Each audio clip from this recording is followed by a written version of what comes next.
Meanwhile, out in New Mexico, Judge Joel Cano resigned last month without explanation after a suspected Tren de Aragua TDA gang member who had allegedly been living on the judge's property was arrested. Now, according to court documents, this guy, Christian Ortega Lopez, had been doing odd jobs for Cano's wife before being offered lodging in the couple's casita following his eviction from an El Paso apartment. Now, during his stay, he apparently became acquainted with the judge's daughter, who allegedly allowed him to handle her firearms. And finally, speaking of TDA, the Justice Department announced yesterday they have indicted a high-ranking TDA gang member in custody in Colombia in the first case of charging a TDA gang member with terrorism-related crimes. Attorney General Bondi says it's an inflection point in just how serious this administration is after going after that foreign terrorist organization. Brian Ainsley and Steve?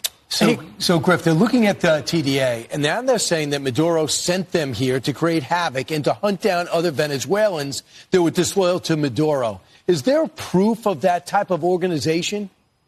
That's a great question, Brian, because for the first time we heard FBI Director Kash Patel say publicly that he believes TDA is the, quote, violent arm of the Maduro regime. Now, we don't know exactly what connection the two have, and we don't have people down in Venezuela that's working on that, but clearly this administration has been looking into it, and hopefully we'll learn a little bit more about that. That would be quite a significant alliance. Yeah, and backing up to a little bit about, you were talking about the TDA member was living essentially on the property of that judge. It's shocking because you would think that the judge would do a background check.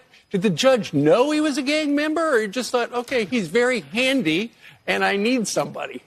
We simply don't know that, Steve. And, you know, it appears, and all we have to look at, we don't know why the judge resigned last month, but clearly it could possibly be the case that he was dealing with the rest of this TDA gang member. But it appears that he ended up doing these odd jobs for the judge's wife. The judge seemed to bring him in and put him in this casita, a little house on the property. But ultimately, the authorities realized that this guy was illegally in the country, came, arrested him, and apparently was in possession of some firearms. Unclear whose firearms he was in possession of. She thought he was Cato Kalin. Unbelievable. Unbelievable. All right. Thank you so much.